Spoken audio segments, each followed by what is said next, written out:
said that Canada and Mexico had done a reasonable job securing their borders, though he said fentanyl also continued to flow into the US.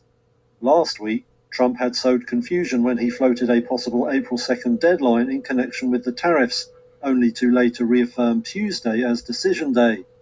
He also said he would impose an extra 10% tariff on Chinese exports, on top of the 10% he had already set.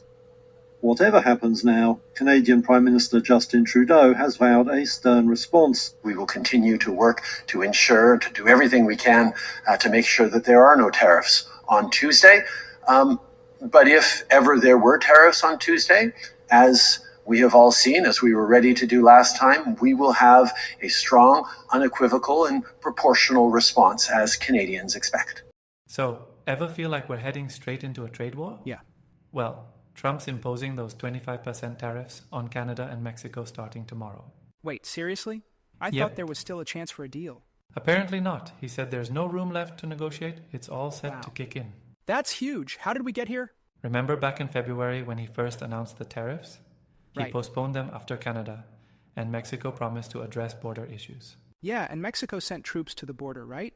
Exactly. They sent 10,000 soldiers and extradited 29 cartel members to the US. Yeah. But Trump says it's not enough. He claims illicit drugs are still pouring into our country from Mexico and Canada at very high and unacceptable levels. Canada too? That surprises me. Me too, but he's including both countries in this. Interesting. What about the economy? How are the markets reacting? Not great. Stocks were already down, and after his announcement, they dipped further. Makes sense. Didn't Commerce Secretary Lutnick suggest Trump might soften his demands? He did. He mentioned that while they've done a good job on the border, they haven't done enough on fentanyl. But seems Trump isn't budging. This could have serious repercussions. I mean, these are our biggest trading partners. Exactly. Imposing such high tariffs could backfire. It's a risky move. Do you think this approach will actually curb the drug problem?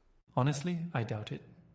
Tariffs might hurt economies, but not necessarily fix complex issues like drug trafficking. True. Maybe there's a better way to handle this, like increased cooperation. And on top of that, he's imposing a 10% tariff on Chinese imports too? Yeah, starting the same day. It's bold, to say the least. Yeah. I can't help but think this might hurt American consumers and businesses. Definitely. Higher tariffs can lead to increased prices and strained relationships. Right. Well, we'll have to wait and see how this unfolds. Fingers crossed for a positive outcome. Same here.